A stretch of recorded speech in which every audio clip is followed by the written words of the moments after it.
और 13 से लेके 17 तक जो है ज्ञान योग है। तो हम लोग भक्ति योग में प्रवेश कर चुके हैं और भगवान बताते हैं कि भक्ति हमें कैसे करनी है। तो हम लोग भगवान की वाणी सुनेंगे और बहुत ध्यान से ये जो बीच में चैप्टर रखे गए हैं, कोई भी अगर महंगी चीज होती है ना तो तिजोरी में रखा जाता है, वैसे भगवान ने इसको बीचों बीच रखा है। तो हमारे टोटल कितने हैं अध्याय? 18।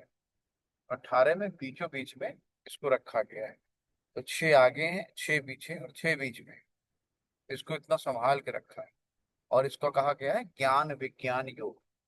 तो पहले लोग हम लोग मंगलाचरण, मंगलाचरण का मतलब होता है कि भगवान का आवाहन करना। तो हम लोग अभी उस लायक नहीं है कि हम लोग भगवान का आवाहन करें। तो हम लोग क्या करते हैं, गुरु को करते हैं, गुरु के द्वारा भगवान का आह्वान करते हैं। तो हम लोग पहले मंगलाचरण कर लेते हैं। ओम अज्ञानतिमिरान्धस्य ज्ञानांजनशलाकया चक्षुरुन्मीलितं येन तस्मै श्री गुरुवे नमः।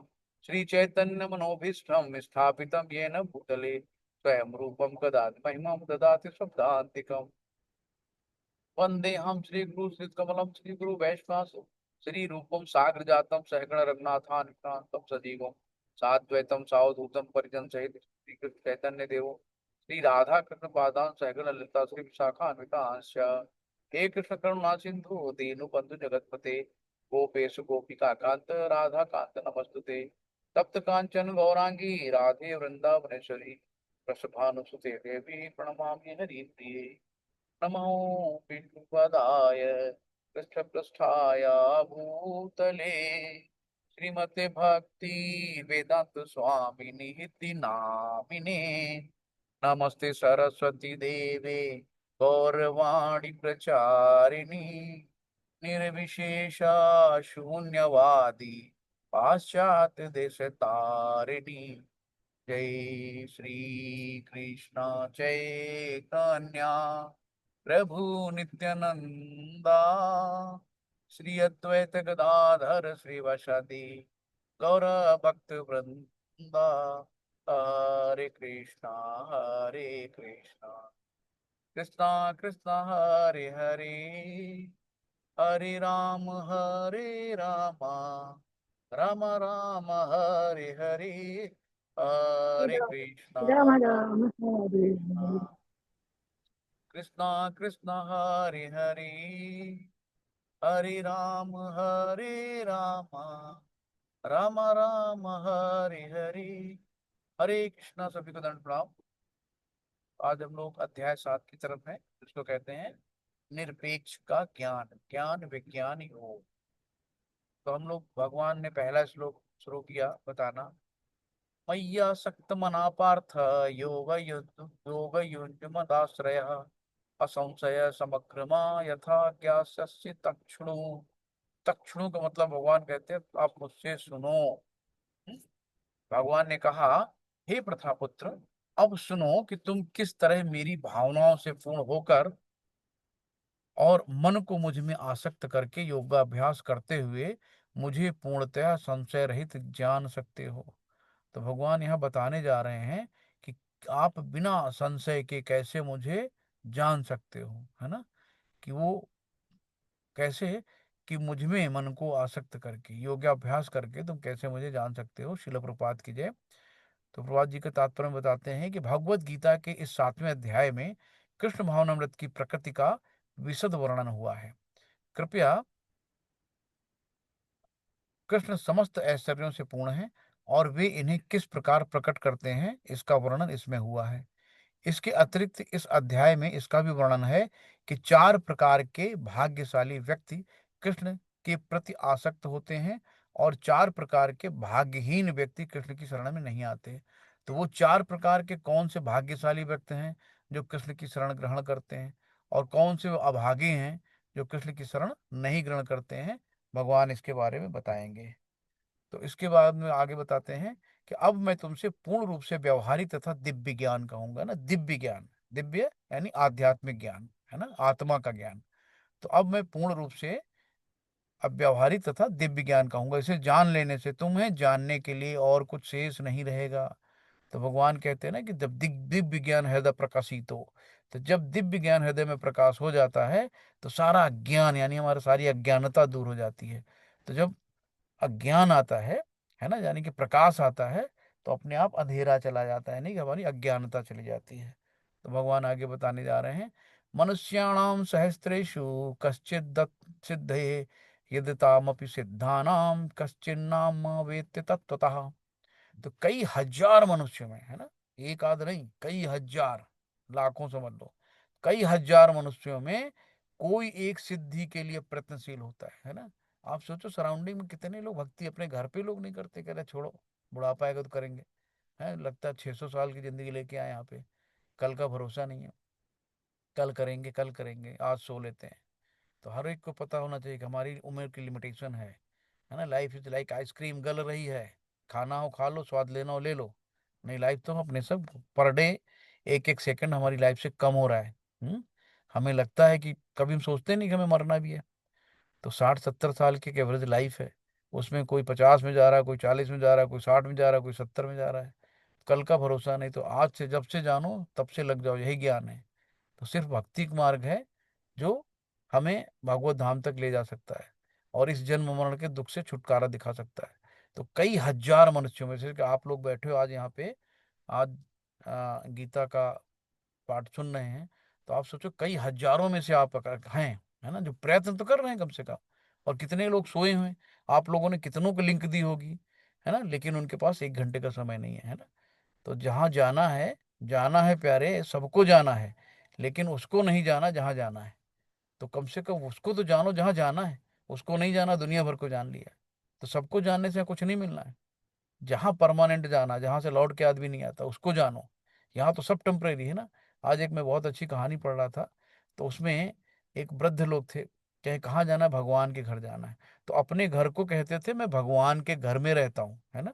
लोग मरने के बाद कहते भगवान के घर जाना है, लेकिन उन्होंने पहले ही से तय कर रखा था। मुझे बहुत अच्छा लगा। कहाँ जा रहे हैं, भगवान के घर। किसका घर है, भगवान का घर है। तो मैं भगवान के घर में रहता हूँ। हम लोग क्या कहते हैं, देखो मेरा घर है, देखो मैंने कितना अच्छा बनवाया, देखो कितना आलीशान भगवान है, घर बनवा दिया, क्या बढ़िया मंदिर बनाया, क्या बढ़िया घर बनवाया, है ना। तो ये अपना कुछ नहीं है, जो है सब भगवान का दिया हुआ है। तो हमें क्या कहना है कि भगवान का घर, हम भगवान के घर में रहते हैं, है ना। तो घर एक मंदिर की तरह होगा, जहाँ पे शांति खुशियाँ सब चीजें रहेंगी।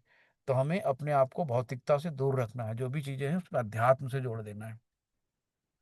कई हजार मनुष्यों में से कोई एक सिद्ध के लिए प्रयत्नशील होता है, और इस तरह सिद्धि प्राप्त करने वालों में से बिरला ही कोई मुझे वास्तव में जान पाता है। तत्वतः मतलब एज इट इज, वास्तव में। भूमिरा नलो भूमिरापो नलो वायु खम मनो बुद्धिरेव च अहंकार इतीय में भिन्ना प्रकृतिस्तथा। तो यानी पृथ्वी जल अग्नि वायु आकाश मन बुद्धि अहंकार, ये 8 हैं, है ना। अब आप सोचो, 5 क्या है, पृथ्वी जल अग्नि वायु आकाश, है ना, ये पंच तत्व है। पंच तत्व क्या है, जिससे हमारा शरीर बना है, छित जल पावक गगन समीरा, और पंच तत्व से बना शरीरा। और मन बुद्धि अहंकार क्या है, ये सूक्ष्म शरीर है, जो मरने के बाद जब हमारी मृत्यु होती है, तो ये जो 5 तत्व हैं, 5 तत्व यहीं रह जाते हैं। क्यों, 5 तत्व से शरीर बनता है। जैसे सपोज कोई, आप इमेजिन करो कि कोई कुत्ता मरा पड़ा है ना। आप उसको देखो, क्या होता है मरने के बाद, शरीर ठंडा हो जाता है, यानी कि ताप शरीर का, अग्नि निकल गई। तो क्या हुआ, अग्नि निकल गई, शरीर ठंडा हो गया। फिर क्या होता है, धीरे धीरे देखो बाउंसी होने लगता है, फूलने लगता है, यानी कि उसके अंदर से वायु निकल गई, हवा निकल गई, फूल गया। फिर क्या होता है, धीरे धीरे उसके अंदर से पानी निकलने लगता, सड़ा सड़ा सा, कीड़े पड़ जाते हैं। फिर जल तत्व निकल गया। फिर क्या होता है, धीरे धीरे उसमें मिट्टी बनने लगती है। आकाश तत्व आकाश में चला गया, जल जल में चला गया, वायु वायु में चली गई, अग्नि अग्नि में चली गई, और पृथ्वी यानी मिट्टी मिट्टी में मिल गया। तो जो तत्व जहां से आया था वहां चला गया, यानी शरीर क्या है, शरीर इन 5 तत्वों से बना है। तो 5 तत्व जहां से आए थे, जब आत्मा निकल गई, तो वो सारे तत्व अपनी अपनी जगह जाके मिल गए। तो शरीर खत्म, अब शरीर में बचा क्या, जो हमने कर्म किए हैं, है ना, जो हमने अपने जिंदगी में कर्म किए हैं, अच्छे कर्म बुरे कर्म जो भी किए हैं, है ना। पूजा पाठ भक्ति सब, ये क्या हमारे मन बुद्धि और अहंकार, ये तीनों चीजें हमारी अगले जीवन को डिसाइड करती हैं कि हमारी अंतिम इच्छा, अंत काले च माम एवं स्मरण मुक्ता कलेवरम, तो आखिरी में हमारी इच्छा कैसी थी, हमारा मन मरते समय हमारा मन कहाँ था, है ना, हमारी बुद्धि कहाँ थी। तो ये सारी चीजें हमारा अगला जीवन डिसाइड करती हैं, है ना। एक बार क्या हुआ कि एक सेठ थे, उनकी मरणासन पे आ गए, बेचारे बहुत बीमार थे, आखिरी समय था। तो पता चला कि अरे बाबूजी बीमार, उनके चार बेटे थे। तो एक बेटा आया, तो उन्होंने उसको देखा, दुकान पे कोई है कि हाँ है, तो दूसरा आ गया, फिर तीसरा आ गया, अरे कहीं दुकान पे कौन है, तो कहते कहते मर गए। अब उनकी आसक्ति थी दुकान पे, तो अब कपड़े की दुकान थी। अब बेचारे उनका अगला जन्म चूहे का मिला, और दुकान पे कुटर कुटर कुटर कुटर घूमते रहते थे। तो आखिरी में जो जैसी मति वैसी गति। तो अंत काले जब मामे हम, तो हमें हमें क्या करना है कि हमेशा निरंतर भगवान का नाम लेना है। तो जब आप निरंतर भगवान का नाम लेते रहोगे तो अंत समय में भी भगवान का ही नाम याद आएगा। लेकिन जब कभी नाम ही नहीं लिया तो अंत में नाम क्या आएगा? अंत में क्या होगा? वेंटिलेटर पड़ा होगा, मुंह से आवाज निकलेगी नहीं निकलेगी, क्या होगा कुछ नहीं पता, है ना। डॉक्टर इतनी छीछा लेदर कर देते हैं आखिरी में कि आखिरी में हाय दैया के अलावा, हाय मैया के अलावा भगवान नहीं याद आते हैं। लेकिन जो परमानेंट प्रैक्टिस में है उसको भगवान की याद आती है, तो भगवान उसको अपनी शरण में लेते हैं ना। फिर यमराज के दूत नहीं आते हैं, फिर देवदूत आते हैं आपको लेने के लिए, सिंहासन में बिठाल के लेके जाते हैं कि अगर एक बार भी नारायण का नाम मुंह से निकल गया आखिरी समय में, तो नारायण के दूत आएंगे, ना कि यमराज के, है ना। तो ये 8 प्रकार की विभक्ति मेरी भिन्न है।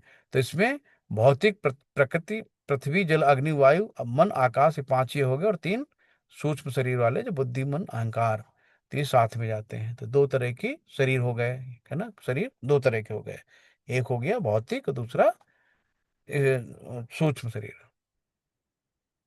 हे महाबाहु अर्जुन, इनके अतिरिक्त मेरी एक अन्य पराशक्ति है, जो उन जीवों से युक्त है जो इस भौतिक अपरा प्रकृति के साधनों का विदोहन कर रहे हैं। अब यहाँ भगवान बता रहे हैं कि ये तो शक्ति यही है, इनके अतिरिक्त एक पराशक्ति है, जिसको परा और अपरा, हम्म तो 2 तरह की, अपरा जो होती है वो भौतिक शक्ति होती है, जो अपरा जो है आध्यात्मिक शक्ति है, भगवान की शक्ति है। और परा जो शक्ति है ये भौतिक है यहाँ की। तो अब अन्य पराशक्ति है जो उन जीवों से युक्त है ना, जो इस भौतिक अपरा प्रकृति के साधनों का विदोहन कर रही। तो परा और अपरा शक्ति 2 तरह की शक्तियां होती हैं। अब यहाँ पे क्या है, सारे प्राणियों का उद्गम इन दोनों शक्तियों में से है। इस जगत में जो कुछ भी भौतिक तथा आध्यात्मिक है, उसकी उत्पत्ति तथा प्रलय मुझसे जानो। तो जो भी चीज भगवान से उत्पत्ति हुई है, जो भी चीजें आई हैं वो नष्ट होंगी। तो भगवान क्या है? जनरेटर हैं, ऑपरेटर हैं, डिस्ट्रॉयर हैं, इन्हीं को कहा गया God. GOD, generator, operator and destroyer.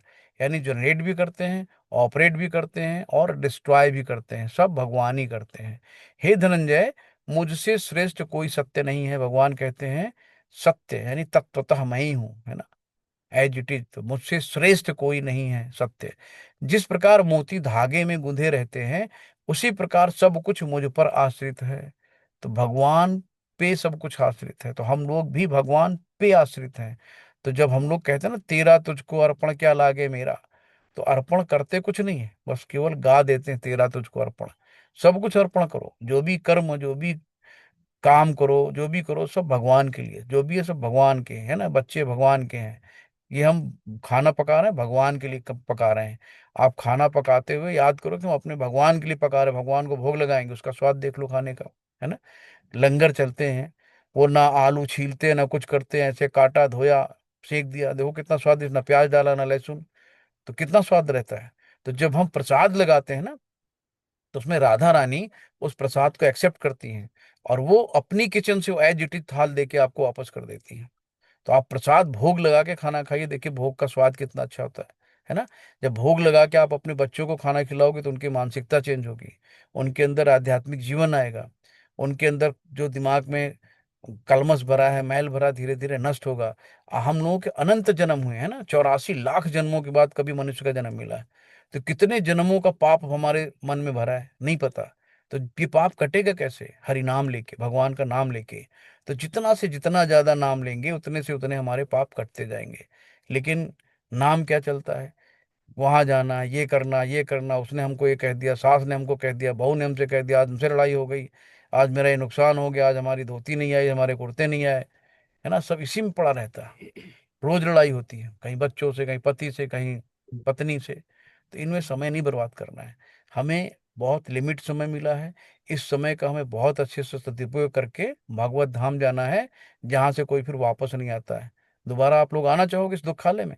Dhiru भाई अंबानी, टाटा बिरला से लेके एक गरीब से लेके कोई सुखी है इस दुनिया में? कोई भी एक व्यक्ति बता दो जो सुखी हो, है ना? तो ये दुखालय शाश्वतम है, पृथ्वी में ये दुखालय कहा गया, इसका दुखों का लोक है। यहाँ कोई सुखी है नहीं। ठीक है। सब क्षणिक सुख के लिए भागते हैं, क्षणिक सुख के लिए, खुशी खुशी, बाद में खुदकुशी, है ना? तो पहले लगता है कि बस यही मेरा प्रेमी है, यही मेरा सब कुछ है ना, इसके बिना हम रह ही नहीं सकते हैं। बाद में 4 दिन में क्या होता है, 36 टुकड़े करके अटैची में पैक हो जाता है। तो क्षणिक खुशी के लिए आदमी क्या करता है, अपने परिवार वालों को छोड़ देता है। बाद में होता है क्या उसका, वो खुशी किस काम की? तो एक परमानेंट सुख खुशी है ना, जिसको हम लोग आनंद कहते हैं। खुशी क्षणिक होती है और आनंद परमानेंट होता है। तो हमें आनंद की खोज करनी है। आनंद कहाँ मिलेगा? भगवान की भक्ति में। रसो रसो हम अपसु कौन्तेय प्रभास्म सस्म सूर्यो प्रणव सर्व वेदेषु सप्तखे पौरुषम नृषः। अब भगवान क्या कहते हैं कि जल, जो जल पीते हो ना, पानी पीते हो, कभी सोचा आपने? भगवान कहते हैं, हे कुंती पुत्र, कुंती पुत्र कौन है? अर्जुन। हे कुंती पुत्र, मैं जल का स्वाद हूँ। तो भगवान कहते हैं कि जल का स्वाद, जल में स्वाद है ना, वो भी भगवान है। आज के बाद जब जल पीना, तो कहना, अरे वाह, इसका स्वाद जो है भगवान स्वयं है। सूर्य तथा चंद्रमा का प्रकाश है ना, तो सूर्य और चंद्रमा चमक रहे हैं, इसका प्रकाश कौन है? भगवान स्वयं है। वैदिक मंत्रों में ओंकार कौन है? भगवान है। आकाश में कौन, ध्वनि कौन है? भगवान स्वयं है। तथा मनुष्यों में सामर्थ मैं हूं, भगवान कहते हैं ना। तो सब कुछ भगवान का है। अब यहाँ पे देखो, पानी में क्या है भगवान? स्वाद। चांद सूरज में क्या है? रोशनी। वैदिक मंत्रों में क्या है? ओम। ईथर में क्या है? ध्वनि। आदमी में क्या है? योग्यता। पृथ्वी, यानी जब कहते हैं ना पानी बरसता है तो देखो पृथ्वी से कैसी बड़े सोंधी सोंधी महक आती है। तो पृथ्वी की सुगंध कौन है? भगवान स्वयं है। आग में जो तपिश है, किसकी है? भगवान, है ना। ऑल दैट लाइफ, जितने भी जीवन है उसमें जिंदगी भगवान है। सभी तपस्वियों की तपस्या भगवान है ना। सभी अस्तित्वों का मूल बीज कौन है? स्वयं भगवान है ना। और बुद्धिमानों में बुद्धि भगवान है। सभी शक्तिशाली पुरुषों का जो कौशल है वो भगवान है ना। The strong divide of passion and desire कौन है? शक्ति कौन देता है? भगवान देता है। और धार्मिक सिद्धांतों के विपरीत नहीं है ना। यानी कि जो, कर दो कर दो, धार्मिक सिद्धांतों के विपरीत क्या नहीं है? सेक्स लाइफ, है ना, जो जो अपनी शादी कर लो, है ना, वो सेफ है, वो प्रमाणिक है। लेकिन इधर उधर नहीं मारो फालतू में, है ना, वो सब अवैध। तो अवैध सेक्स नहीं। कर दो बेटा, कोई कर दो। तो तुम जान लो कि मेरी शक्ति द्वारा सारे गुण प्रकट होते हैं, चाहे वो सतोगुण हो, रजोगुण हो और तमोगुण हो। तो हमें क्या करना है? गुणों में नहीं बढ़ना है।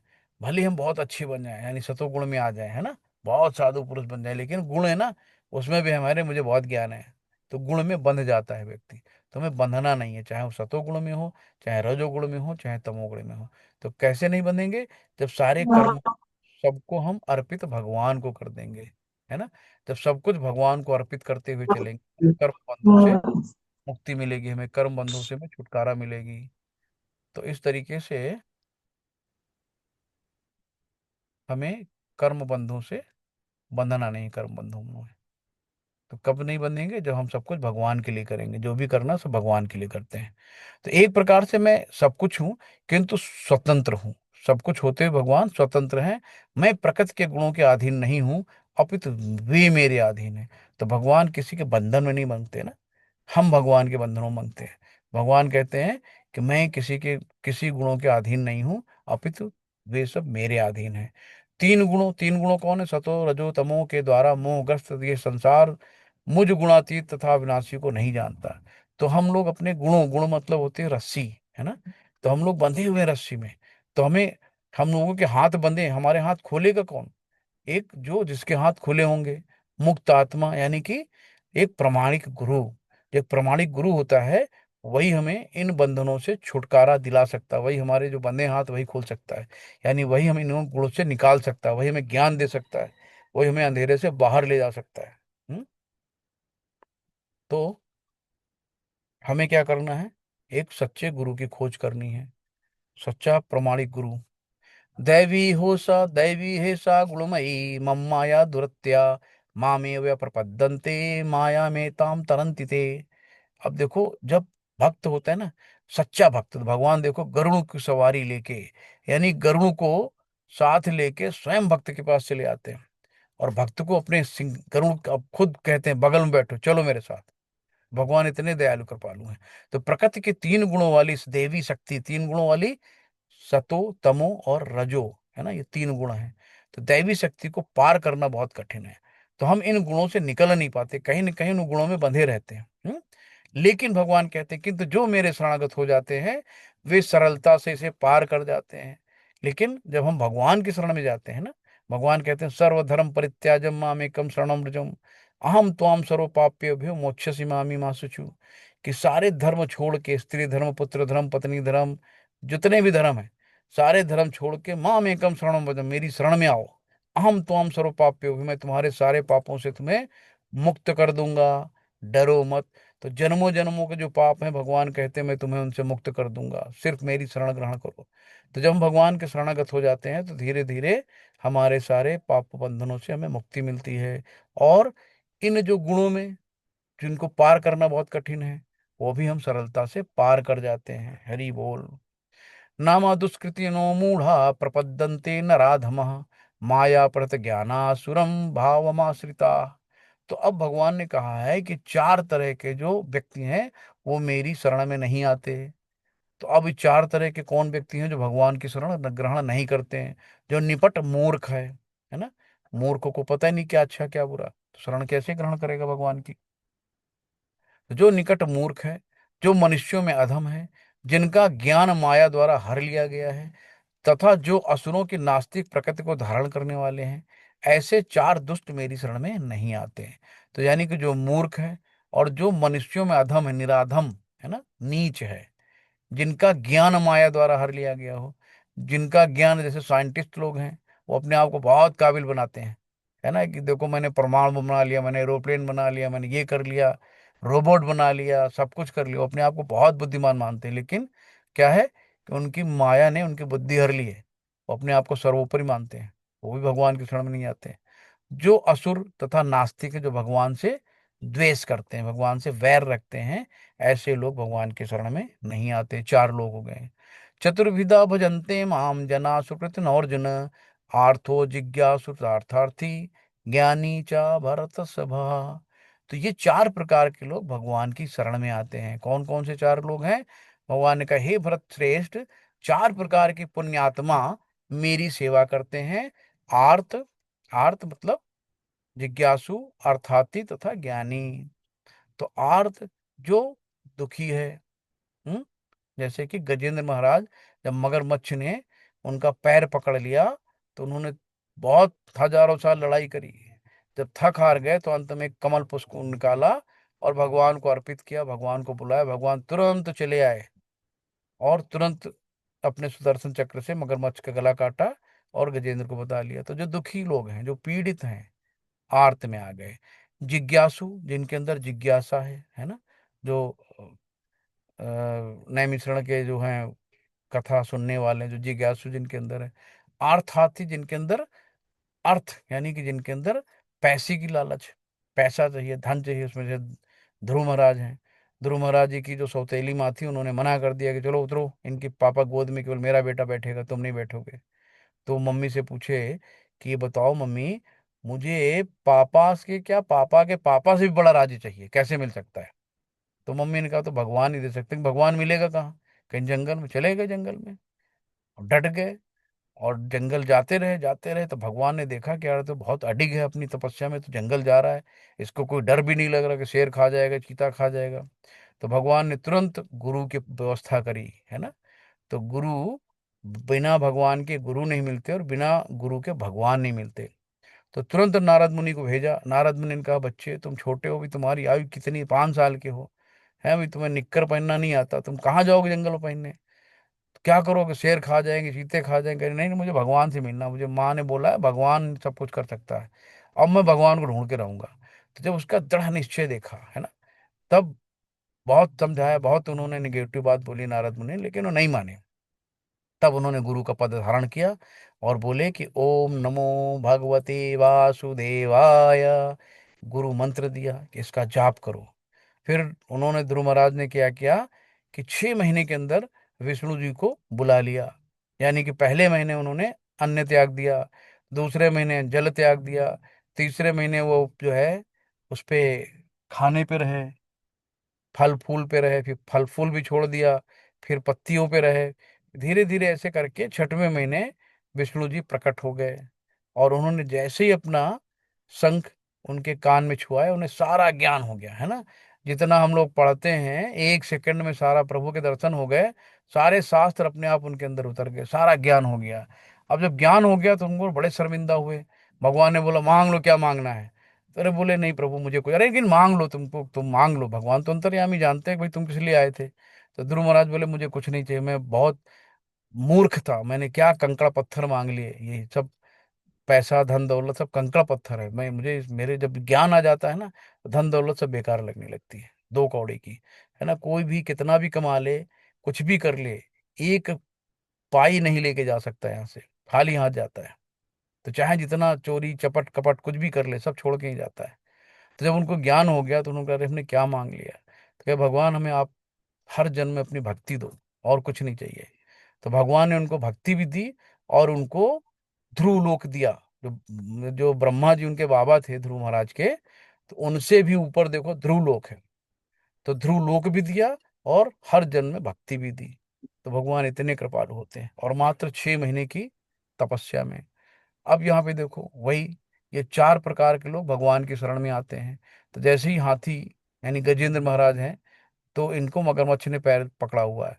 तो भगवान को फूल अर्पित किया और भगवान सीधे गरुण सवारी से चले आए और उनकी रक्षा करी। यहाँ पे देखो द्रौपदी है। द्रौपदी अपने 5 पतियों से भीख मांगती रही कि मुझे रक्षा करो। अपने गुरु से कहा, भीष्म पितामह से कहा, सबसे, राजा से कहा, सबसे इन्होंने हाथ पैर जोड़ लिए कि कोई मेरी रक्षा करो, कोई मेरी रक्षा करो। जब कोई नहीं आया तब इन्होंने कृष्ण को पुकारा, और जैसे ही कृष्ण को पुकारा कृष्ण जी आ गए, है ना। उनकी साड़ी बढ़ती गई, सारे एक से एक योद्धा थक हार गए, लेकिन साड़ी नहीं खींच पाए। यहाँ पे देखो सबसे शुद्ध भक्त देवकी मैया, वसुदेव जी। तो भगवान यहाँ पे उनकी आके रक्षा करी, है ना, उनके कोख में आए। तो भगवान स्वयं चतुर्भुज रूप में प्रकट हुए। तो देवकी माँ वसुदेव जी ने कहा कि रे, हम आपको अपना बालक कैसे मानेंगे, आप बाल रूप में आइए। तब भगवान चतुर्भुज रूप से बाल रूप में आए। तो इस तरीके से नैमिषारण्य में देखो सभी जिज्ञासु लोग बैठे हैं। तो ये सब लोग क्या है, भगवान की कथा सुनने की जिज्ञासा, भगवान की लीला सुनने की। तो इस तरीके से 4 लोग भगवान की शरण में आते हैं, है ना। और इसी में देखो ध्रुव महाराज की भी हमने कहानी सुनाई। तो ये अर्थात ही कि देखो भगवान प्रसन्न होकर यहाँ पे आ गए। अब आप देखो हनुमान जी रामचंद्र जी की सेवा में लग गए थे, है ना। तो इस तरीके से ये सब क्या है, जो भगवान की शरण ग्रहण करते हैं। तेषां ज्ञानेन युक्त एक भक्तिर्विशिष्यते, प्रियो हि ज्ञानिर्नोर्यर्थमहं स च मम प्रियः। तो कौन से भगवान को सबसे प्रिय हैं, इसमें से जो परम ज्ञानी है ना, और शुद्ध भक्ति में लगा रहता है, वो सर्वश्रेष्ठ है, क्योंकि मैं उसे अत्यंत प्रिय हूं और वो मुझे अत्यंत प्रिय है। तो इनमें से जो परम ज्ञानी और शुद्ध भक्ति में लगा है, वो सर्वश्रेष्ठ है, क्योंकि मैं उसे अत्यंत प्रिय हूँ और वो मुझे प्रिय है। तो तेसाम ज्ञानी यानी नित्य युक्ता, इसी में आता है, तेसाम सतत युक्ता नाम भजताम प्रीति पूर्वक ददामि बुद्धि योगम तम ज्ञान मामु प्राप्त। भगवान कहते हैं जो निरंतर, तेसाम सतत युक्ता नाम, निरंतर लगातार मेरी भक्ति में लगा रहता है, तो मैं उसको ददामि बुद्धि योगम तम, उसको बुद्धि देता हूँ कि जिससे वो मुझ तक पहुंच सके। भगवान ही बुद्धि देते हैं। आगे कहा है, बहूनाम जन्म नामन्ते ज्ञानवानां प्रपद्यते वासुदेव सर्वमिति स महात्मा स दुर्लभ। तो बहुनाम जन्म नाते बहुत बहुत अनंत अनंत जन्मों के बाद भगवान कहते हैं, अनेक जन्म जन्मांतर के बाद इससे सचमुच ज्ञान होता है, वो मुझको समस्त कारणों का कारण जानकर मेरी शरण में आता है। ऐसा महात्मा अत्यंत दुर्लभ है। तो आप सोचो कितने जन्म लग गए हैं कि हम कृष्ण के नाम को जान पाए, कितना बड़ा सौभाग्य है ना। तो अनेक जन्म कीड़े मुच्छू बंदर पता नहीं कौन सी प्रजाति में रहे होंगे, क्या बने होंगे, कुछ नहीं पता, लेकिन सिर्फ भक्ति मनुष्य के जन्म में मिलती है। तो अनेक अनेक जन्मांतर के बाद जिसने सचमुच ज्ञान होता है, वो समस्त मुझको समस्त कारणों का कारण जानकर मेरी शरण में आता है। ऐसा महात्मा अत्यंत दुर्लभ है, भगवान स्वयं बता रहे हैं ना। जिनकी बुद्धि भौतिक इच्छाओं द्वारा मारी गई है, वे देवताओं की शरण करते हैं। जो देवी देवताओं की पूजा करते हैं, उनकी भौतिक यानी कि उनको क्या होता है, भगवान सोमवार व्रत रखते हैं, शिव जी मुझे अच्छा वर दे देना, है ना। शुक्रवार को थोड़ा सा लक्ष्मी जी का व्रत रख लेते हैं, मंगलवार को हनुमान जी का व्रत रख लेते हैं। तो भगवान कहते हैं जिनकी बुद्धि भौतिक इच्छाओं द्वारा मारी गई है ना, जो अपने सुख के लिए, क्षणिक सुख के लिए, मुझे गाड़ी दे दो, मुझे बंगला दे दो, मुझे बीवी दे दो, मेरी नौकरी लगा दो, वो क्या करते हैं, देवताओं की शरण में जाते हैं। और वे अपने अपने स्वभाव के अनुसार पूजा विशेष विधि विधानों का पालन करते हैं। तो जो कर्म कांड करते हैं, कहीं जाओ कहीं नहीं, एक लोटा जल, सारी समस्याओं का हल। तो बेचारे लोटा लेके टहलते रहते हैं, हर जगह जल ही चढ़ाते रहते हैं, लेकिन समस्याएं जस की तस रहती हैं, हिल नहीं होती हैं। तो इस तरीके से क्या करना है, वाया वाया नहीं जाना, डायरेक्ट जाना है। तो देवी देवता लोग भी क्या करते हैं, भगवान से सैंक्शन कराते हैं। जब भगवान सैंक्शन करते हैं तब वो आपको देते हैं। तो डायरेक्ट भगवान के पास जाओ। मैं प्रत्येक जीव के हृदय में परमात्मा स्वरूप स्थित हूँ, भगवान कहते हैं। प्रत्येक जीव में ममई वांशो जीवलोको जीव भूत सनातना ममई खस्तानि इंद्रियाणि पुरुषस प्रत्यस्थ। तो ममई वांशो जीवलोको, मैं प्रत्येक जीव में, भगवान कहते हैं, मैं स्थित हूँ। यानी क्षीरोद अक्षय विष्णु के रूप में जितने भी प्राणी हैं, भगवान उनके हृदय में रहते हैं। जैसे ही कोई किसी देवता की पूजा करने की इच्छा करता है, मैं उसकी इच्छा श्रद्धा उसी में स्थिर कर देता हूँ। भगवान कहते हैं कि जाकी रही भावना जैसी, प्रभु मुहूर्त देखी तिन जैसी। कि आपकी जैसी श्रद्धा आपने शंकर भगवान के प्रति अपनी इच्छा जाहिर करी, भगवान ने कहा चलो तुम उनको ही पूजो। आपने लक्ष्मी जी की पूजा कर तो करो। तो वैसे ही भगवान श्रद्धा स्थिर कर देते हैं, जिससे वो उसी विशेष देवता की भक्ति कर सके, वहीं अटक जाता है, आगे नहीं जा पाता है। और फिर आगे कहा क्या है, ऐसी श्रद्धा से समन्वित वो देवता विशेष की पूजा करने का यंत्र करता है, यत्न करता है, और अपनी इच्छा की पूर्ति करता है। किंतु वास्तविकता तो यह है कि वे सारे लाभ केवल मेरे द्वारा प्रदत्त हैं, है ना।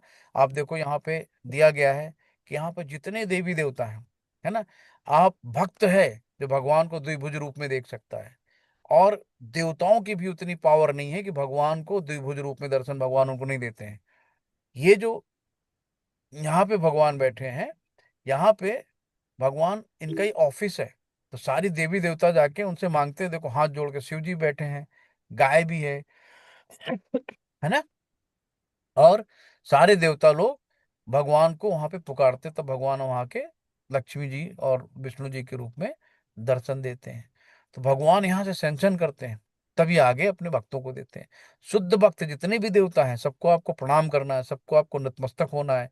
और मांगना क्या है कि जैसे आप शुद्ध वैष्णव हो, जैसे आप शुद्ध भक्त हो, हमको भी भगवान की भक्ति दो, हमको भी शुद्ध भक्त बनाओ। तो सारे देवताओं का सम्मान करना है, सारे देवताओं का हमें प्रणाम करना है, लेकिन हमें मांगना कुछ नहीं है, मांगना सिर्फ भगवान की भक्ति है। तो बड़े खुश हो जाएंगे, चलो यार एक भक्त और जुड़ा, है ना। अल्प बुद्धि वाले व्यक्ति देवताओं की पूजा करते हैं, अल्प मानी कम बुद्धि वाले जो हैं, कम बुद्धि वाले व्यक्ति देवताओं की पूजा करते हैं, और उन्हें प्राप्त होने वाले फल सीमित होते हैं। तो देवताओं की भी एक लिमिट होती है ना, और क्षणिक होते हैं, आज है कल खत्म। तो देवताओं की पूजा करने वाले देवलोक को जाते हैं, है ना। आप देवताओं की पूजा करेंगे तो देवलोक जाएंगे। देवलोक में जब तक अच्छे आपके पुण्य कर्म है, कर दो पुण्य कर्म है, उन पुण्य कर्म को क्षीण होते ही आप वापस फिर से जमीन में आएंगे, फिर से धरती में जन्म लेना पड़ेगा। देवताओं की पूजा करने वाले देवलोक को जाते हैं, किंतु मेरे भक्त अंततः मेरे परम धाम को प्राप्त करते हैं। भगवान स्वयं कह रहे हैं कि जो मेरे भक्त होते हैं वो मेरे धाम को प्राप्त होते हैं। तो भगवान के धाम पे जाना है, या देवलोक में जाना है, या भूत प्रेत लोक में जाना है, या पितृलोक में जाना है, डिसीजन आपका है कि आप देवलोक जाना चाहते हैं कि भगवान के धाम जाना चाहते हैं। ये आपके ऊपर डिसाइड है। तो बुद्धहीन मनुष्य मुझको ठीक से ना जानने के कारण सोचते हैं कि मैं यानी भगवान कृष्ण पहले निराकार था, यानी उसका कोई आकार नहीं था, और अब मैंने इस स्वरूप को धारण किया है। वे अपने अल्प ज्ञान के कारण मैंने मेरी अविनाशी तथा सर्वोच्च प्रकट को नहीं जान पाते, है ना। तो भगवान को जो मायावादी लोग होते हैं ना, उनको कहते हैं निराकार परम ब्रह्म ज्योतिर स्वरूप है। तो उनको ज्योति तो दिखती है, ज्योति कहाँ से है नहीं पता, है ना। भगवान के शरीर का तेज है ब्रह्म ज्योति। तो भगवान के तेज तक पहुंच सकते हैं, लेकिन भगवान तक नहीं जाते हैं।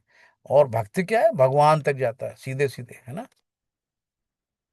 तो भक्त्या मां भी जानी आती यावन्यास्मि तत्वतः, तो एक एज इट इज, तत्वतः मतलब एज इट इज। तो भक्त ही भगवान को जान सकता है और दूसरा कोई नहीं। भगवान यहाँ कहते हैं मैं मूर्खों तथा अल्पज्ञों के लिए कभी भी प्रकट नहीं होता हूँ। भगवान मूर्ख तथा जो अल्प बुद्धि वाले उनके लिए कभी प्रकट नहीं होते हैं। उनके लिए तो मैं अपनी अंतरंगा शक्ति द्वारा आच्छादित रहता हूँ, उनके ऊपर माया का ऐसा आवरण लगा देते हैं कि भगवान तक पहुंच ही नहीं सकते हैं। अतः वे नहीं जान पाते कि मैं अजन्मा तथा अविनाशी हूँ। भगवान का कभी जन्म नहीं होता, है ना। भगवान अवतरित होते हैं, प्रकट होते हैं। भगवान अजन्मा कहलाया गया इसीलिए। अविनाशी, जिसका कोई नाश नहीं होता है, अक्षय, है ना। तो भगवान का कभी अजन्मा और अविनाशी है भगवान। हे अर्जुन, श्री भगवान होने के नाते मैं जो कुछ भूतकाल में घटित हो चुका है, जो वर्तमान में घटित हो रहा है, और जो आगे होने वाला है, सब कुछ जानता हूँ। मैं समस्त जीवों को भी जानता हूँ, किंतु मुझे कोई नहीं जानता, है ना। तो भगवान सर्वज्ञ है, क्योंकि भगवान बीज पिता पितामह है, सबके बीज भगवान ही है। तो हर पिता अपने बच्चों के बारे में जानता है। तो वैसे जितने भी ब्रह्मांड में जीव जंतु हैं, सब भगवान के द्वारा प्रकट हुए हैं। तो भगवान ही सबको जानते हैं, लेकिन हम लोग भगवान को नहीं जान पाते हैं। ये शाम तो ये शाम त्वंतगतम पापम जनानाम पुण्य कर्मणाम ते द्वंद्व मोह निर्मुक्ता भजन्ते माम दृढ़वता, है ना। बहुत अच्छा श्लोक है। जिन मनुष्यों ने पूर्व जन्मों में तथा इस जन्म में पुण्य कर्म किए हैं, और जिनके पाप कर्मों को पूर्णतः उच्छेदन हो चुका है, वे मोह के द्वंद्वों से मुक्त हो जाते हैं, और वे संकल्प पूर्वक मेरी सेवा में तत्पर हो जाते हैं। तो ऐसे भगवान की सेवा नहीं मिलती है ना। हमने पिछले जन्म में भी कुछ अच्छे कर्म करे होंगे, और वो जन्म के पुण्य कर्म इकट्ठा हुए होंगे, है ना। धीरे धीरे जब हमारे अच्छे कर्म आते हैं, तो धीरे धीरे पाप कर्म विनष्ट होते जाते हैं, और हम मोह के द्वंद्वों से, मेरा तेरा, है ना, ये सब इनसे दूर होते जाते हैं। फिर क्या होता है, फिर हमारे अंदर भगवान की सेवा के लिए दृढ़ संकल्प आता है, तब हम भगवान की सेवा में लग जाते हैं। तो ऐसे भगवान सेवा भी नहीं देते सबको। साधिभूताधिदेवं मां साधि यज्ञम च ये विदुः प्राणकालेऽपि च प्राणकालेऽपि च मां ते विदुर्यक्ते चेतसः। तो भगवान कहते हैं जो मुझ परमेश्वर को मेरी पूर्ण चेतना में रहकर मुझे जगत का देवताओं का तथा समस्त यज्ञ विधियों का नियामक जानते हैं, वे अपनी मृत्यु के समय मुझ भगवान को जान और समझ सकते हैं। तो मृत्यु के समय भगवान को कौन जान सकता है, जो पूर्ण चेतना में रहकर, है ना, भगवान को समस्त गतिविधियों का नियामक यानी कंट्रोलर मानते हैं, कि ऑल जितनी भी कंट्रोलर हैं सब भगवान ही है सब चीजों का, है ना। तो क्या है, वो अपनी मृत्यु के समय भी मुझ भगवान को जान सकते हैं, कि जीना मरना सब भगवान के हाथ में है कहते हैं, लेकिन मानते नहीं हैं। तो ये 7वां अध्याय विशेष रूप से बताता है कि कोई किस प्रकार से पूर्णतया कृष्ण भावना भावित हो सकता है। तो इस 7वां अध्याय में क्या बताया गया, कि हम कैसे कृष्ण के भक्ति कर सकते हैं, कैसे कृष्ण के करीब जा सकते हैं, कैसे श्रद्धा हमारे अंदर आ सकती है। तो कृष्ण भावना का शुभारंभ ऐसे व्यक्तियों के सानिध्य से होता है, जो कृष्ण भावना भावित होते हैं। जब आपका भक्तों का संग होगा, भक्तों के साथ रहेंगे, भक्तों की गतिविधियां होंगी, तो अपने आप अंदर से भक्ति आती है। तो शुद्ध भक्त अगर आपको कहीं मिल गया, तो अपने आप भक्ति जागृत हो जाएगी। ऐसा सानिध्य आध्यात्मिक होता है ना, इसको भौतिक नहीं कहेंगे, आध्यात्मिक कहेंगे। और इससे मनुष्य प्रत्यक्ष भगवान के संसर्ग संसर्ग में आता है। आध्यात्मिक चीज होती है जिसका कभी नाश नहीं होता, अविनाशी होती है, नष्ट नहीं होती है ना, जैसे आत्मा अविनाशी, आत्मा का कभी नाश नहीं होता है। और शरीर भौतिक है जो बदलता रहता है। भौतिक चीजें का क्षय होता है निरंतर, चेंजेज होते रहते हैं, लेकिन आध्यात्मिक का नहीं होता है। ठीक है। तो साथ ही वो जीव के वास्तविक स्वरूप को समझ सकता है, और ये समझ सकता है कि किस प्रकार कृष्ण को भुलाने से वो प्रकृति के नियमों द्वारा बंधा हुआ है। वो ये भी समझ सकता है कि यह मनुष्य जीवन कृष्ण भावनामृत को पुनः प्राप्त करने के लिए मिला है। तो जीवन हमें क्यों मिला है? भगवान को प्राप्त करने के लिए, जहां से हम आए हैं। हम कहाँ से आए हैं भाई? अगर आप ये जानो, बहुत से लोग कहते हैं कि पता नहीं कहाँ से आए, कोई जन्म होता है कि नहीं होता। भाई आप इस आज जीवित हैं, आज से पहले आप कहाँ थे? माँ के गर्भ में।